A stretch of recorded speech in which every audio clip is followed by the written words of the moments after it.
Okay, let's get started. Hi, I'm Bill.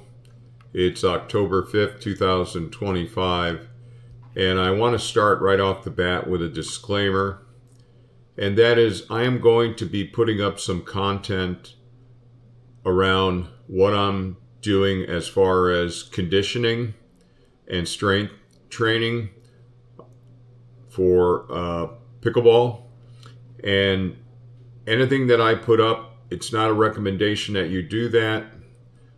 Like most things, if you're going to do conditioning and strength training and those type of things, you should have a conversation with your doctor.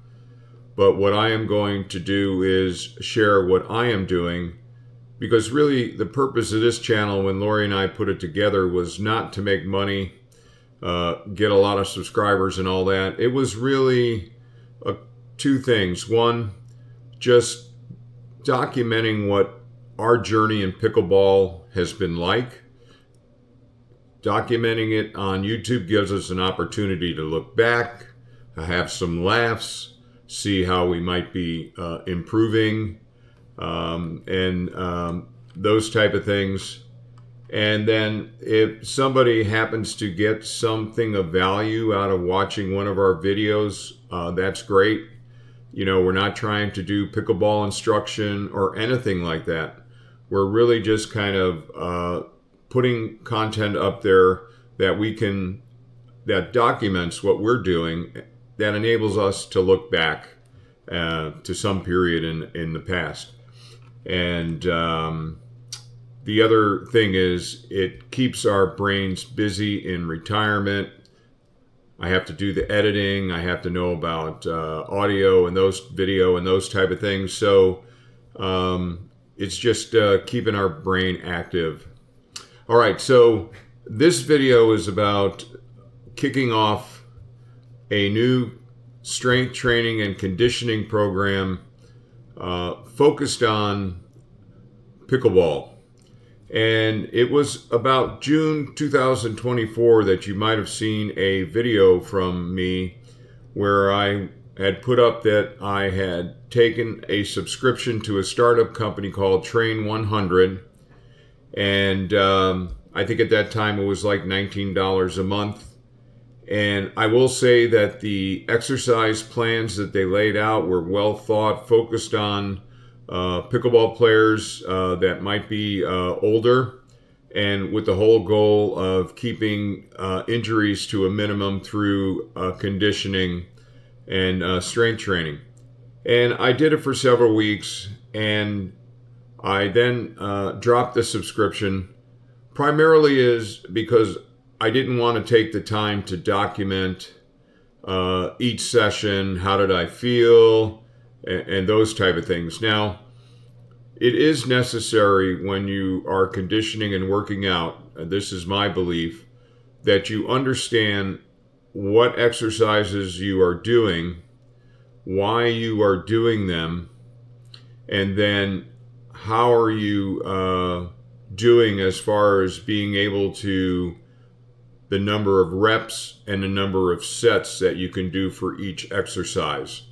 And then when it gets too easy, because you're conditioning your body and you're strengthening your body, you're going to want to, or at least I want to go up a bit in weight.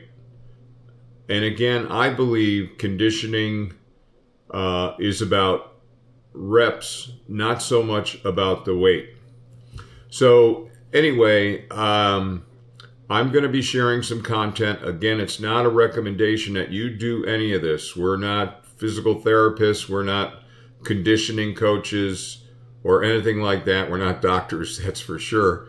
But that if you're going to do something like this, check with your doctor. What I thought you might be able to get from these videos is just some ideas on some things that you might want to incorporate in your conditioning routine or your strength training routine. Again, I'm 71, Lori's 76, so these exercises are going to be geared in a way that takes into consideration our age, but they're going to be general exercises where you can find plenty of content on the internet around the various exercises that I may demonstrate in some of the videos going forward. And I just kicked off by getting a membership at 24 Hour Fitness, and I was waiting to reach a certain goal weight, and I've reached that weight. And so I didn't want to start a conditioning program again and strength training program until I got under a certain weight. And so I just want to cover that with you a little bit here. So here is Polar, and I use a Polar watch to record my activities, which works out good for me. Again, kind of under the principle, oh, let's move this guy up. I was doing a video for another one of my channels, so we'll put me up there maybe, and will make me a little bit bigger. Not that I am the focus, but so I believe that it's important to measure so that you can manage. But I want to take you back to where things were at for me back in May of 2024. And if you take a look here, back then I was around 222 pounds. Now, not all of my weight loss is because of pickleball. In full transparency, after the 2 first Moderna shots and then the booster, after the booster, my body went into inflammation mode.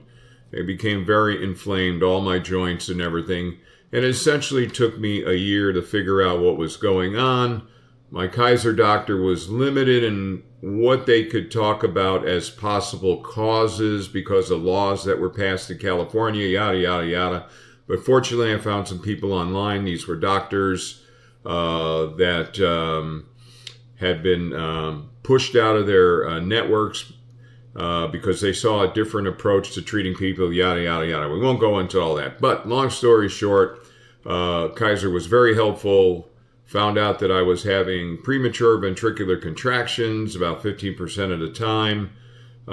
Turned out that I was now allergic to gluten, although I was not celiac. And also histamines are a problem for me, so any foods that have high histamines can cause fatigue, cause my body to get inflamed, and those type of things. So long story short, some of my weight loss is driven by me exploring eating different foods and excluding certain foods that I feel is causing inflammation in my body. And I tell you, my knees have never felt so good.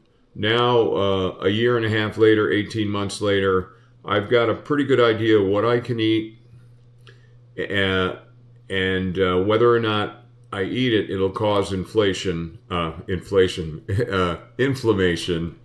And so part of my weight loss is attributed to, or can be attributed to, my change in my dietary habits. So I just want to point that out. But as you can see on the screen here, I was at 222.6 pounds. And what we also have on this screen, we have calorie burn here. So if you see the orange line here, so that's kind of shows my calorie burn. And then I'm also showing distance from steps. And it stands to reason, when I take more steps, I burn more calories. I mean, it's really kind of simple. You got 2 levers when it comes to weight loss, in my view. And that is activity, how many calories you are burning, and then how many calories you are consuming. And so those are the 2 levers that you have to work with. And so that's pretty much what I've been tracking. Now, we'll go fast forward up here to this year. We don't need to look at all the individual months, but we'll just look here at September, and maybe we'll want to go even into October, even though it's just a few days. But what we can see here is this morning I weighed myself. As you see here is the 5th, and I'm at 203.1. And actually the other day I was down to 202.1. But the key thing is, for a week or so, I've been under 205 pounds, and 205 pounds was the trigger for me to kick in, once again, a program to start conditioning and strength training. Now, along the way of the weight loss, clearly my mobility on the pickleball court went up, and my stamina went up. And so those were really positive benefits. But now I want to work on conditioning with a focus of trying to prevent injuries. And then I also want to do strength training. So those are kind of the goals. So what did I do? I decided to go and ask Rock from XAI. And let's scroll up here. Oh, that's the key thing is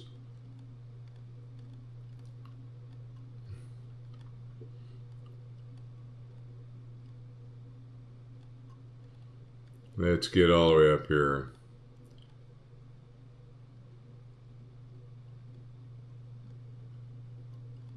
All right. We're almost there. So I basically asked the question, I'm a 71-year-old pickleball player. I just joined 24-Hour Fitness Gym. Can you build me a workout plan I can follow in a gym that has both free weights and machines? Because that's one thing I like about 24-Hour Fitness is they have machines and also free weights. And they have mats and a whole bunch of things there. They have bands and straps and all that, everything that you could think of. Now I have a weight bench here. I've got free weights. I've got bands. I've got straps to do pal off presses and those type of things. So, and I have exercise mat. So my conditioning and working out is going to be a combination of visits to 24-Hour Fitness, as well as just working out at home as well. And the thing I like about 24-Hour Fitness, round trip to that gym is 1.5 miles for me. So again, I don't drive, I walk, and that adds further calorie burn to my day. But what I liked here is important disclaimer. So Grok, again, is not a doctor or whatever. And like I said at the beginning of this video, before starting any workout plan, especially at age 71, consult, but I think it applies to almost any age, consult your doctor or a healthcare professional to ensure it's safe for you, particularly if you have any pre-existing conditions like joint issues, heart concerns, or balance problems. Now, my premature ventricular contractions have gone away, and they have not come back, and that's in part because now I'm eating the right foods. Clearly, gluten was a driver of what was causing the PVCs. They're known as PVCs.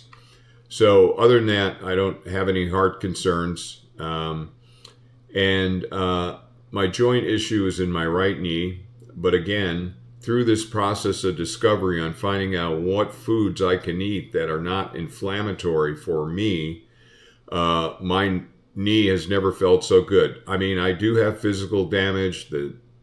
The x-rays will prove that, but my joint pain is really minimal.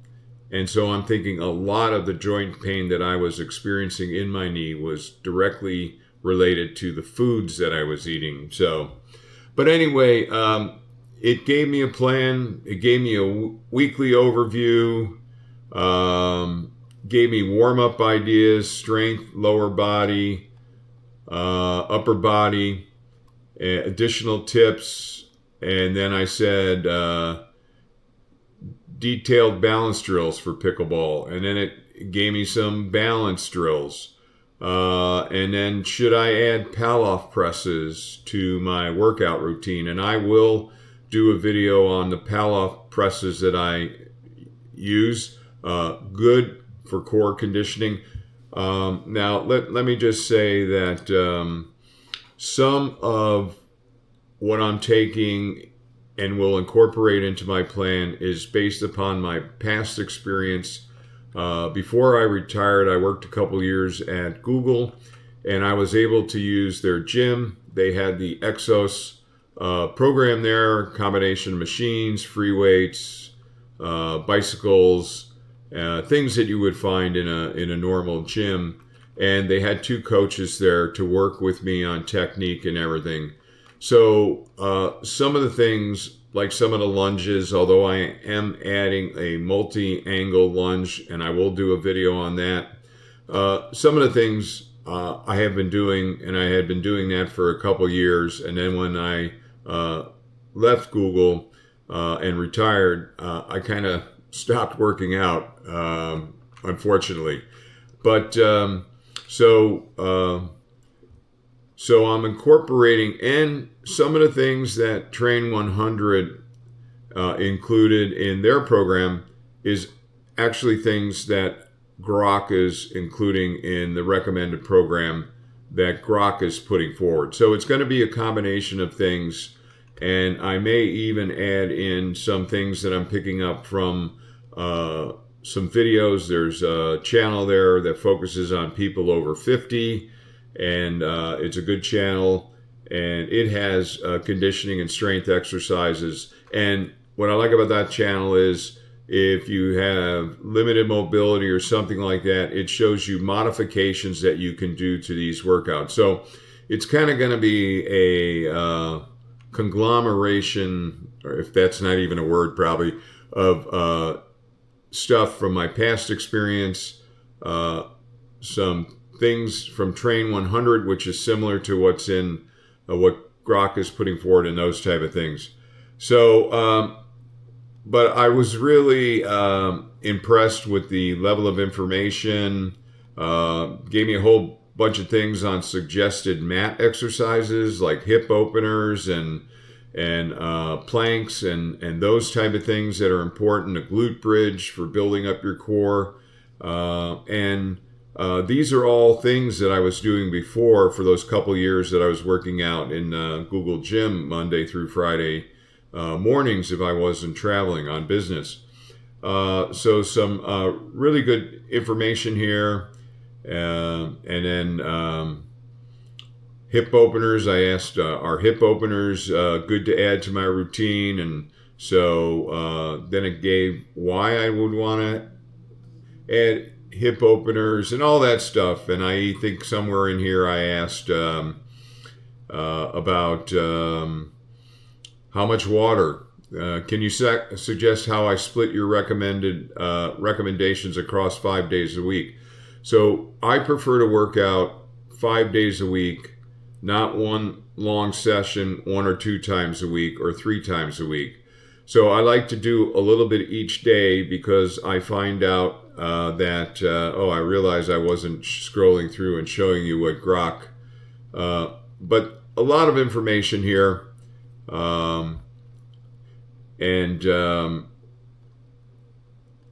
Like that mat exercises and hip openers, why you should do that, and those type of stuff, the pros and cons of the various exercises.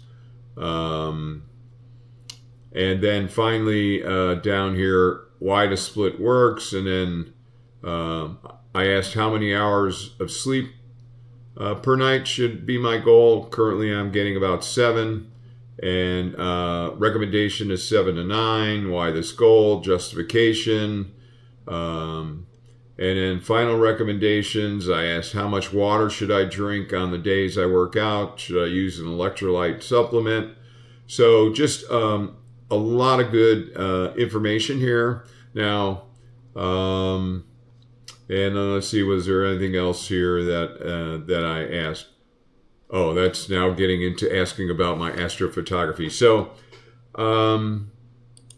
where I was going was I asked Grok to split the workout into 5 days. I preferred to do a little bit each day, and I find out when I don't have to put like a couple hours per day to working out, but maybe I can fit these things into 30 or 45 minutes, I have more success sticking with the program. And again, it's kind of going to be 3 days a week at 24-hour fitness, and then 2 days a week at home with mats, with my mat, and I have a balance ball, I've got a weight bench, I've got some free weights and those type of things. So I'm going to split it up. And one thing is, I went to the 24-hour fitness on the 3rd of October for the first time. And what I found out at 3 p.m., there's a lot of high school people in there, and they really kind of camp on the machines that I would prefer to be using. So I will find the right time of day to go where I can have better access to the machine. I spent 46 minutes in the gym anyway on the machines that I was able to have access to. And so I'll find the right time of day to go. But other than that, I just wanted to, let's see, did I have anything else up here? My reports. Oh, I am building a list of links. So like this multi-directional lunge that I'm going to start doing, the glute bridge. So what I'm doing is I am collecting links that I'll have, so when it comes time to do the exercise, I will look at the video and then look to replicate what the video is indicating I should do. Now, when I was at the Google Gym 5 days a week with 2 coaches, there was immediate feedback on whether or not I was executing the move properly. So I have to be a little bit careful. I'm a little bit older now, and I got to make sure you can injure yourself if you're not doing these moves properly. So you have to keep that in mind. But these days, there's really quality information on the internet around specifically YouTube on these different exercises, and I'm pretty confident if I follow what is being done in the video that I'll have a good chance for success and not get injured. So okay, I just wanted to let you know that I'm going to be putting some content up. The disclaimer is, this is what I do. I'm not recommending you do it. And I recommend, if you're just starting to get into a conditioning program and a strength training program, talk to a doctor or healthcare professional. Now, if you're already executing a conditioning and strength training program, I'd love to hear about it. If you could leave a comment, point me, give me some information on it. If there's any links or anything, feel free to drop them in the comments, because if there's something that's successful for you, I'd like to hear about it. Now, physiologically, we all may be different. There's what's known as phenotypes, I believe, and those type of things. So what is best for one would not be best for the other. And again, what I am trying to do is find out what is best for me to help me keep injuries low and also increase my conditioning, my mobility on the pickleball court, and my overall strength with a focus on the core. So, all right, I think I put the disclaimers in there and gave you an idea what to expect. If you'd be interested in trying to see this kind of content, please give this video a thumbs up and leave me a comment to say, hey, you would be interested. But, you know, again, I'm doing it because it's a way for me to document my journey trying to improve as a pickleball player, a 71-year-old pickleball player. and it affords me the opportunity to look back and see, hopefully, my progression trending in the right direction. So one other thing is I'm going to do a video around what is the skill traits of a 2.5, 3.0, 3.5, 4.0 per the UTPR, the USA Pickleball, not the duper. So I'll be sharing some information on that. But thanks again for dropping into the channel, and hopefully you're having a blast playing pickleball. I did put up a video just recently where Lori and we decided to demo a Selkirk boomstick and a Yola Hyperion Pro 4 pickleball paddle. We worked with them for about an hour and a half the other day, and I put in some footage of that. We're going to continue to demo the Yola Pro 4 as well as the boomstick, and there may be a new paddle in the future, but more on that in future videos. Okay, thanks again for dropping in. You know, in astrophotography, we say clear skies. So what do we say in pickleball? Drive, drop, dink? I don't know. We'll have to, if you have some ideas on what I should say when I'm closing these videos, just put it in the comments. All right. Thanks again. Till next time.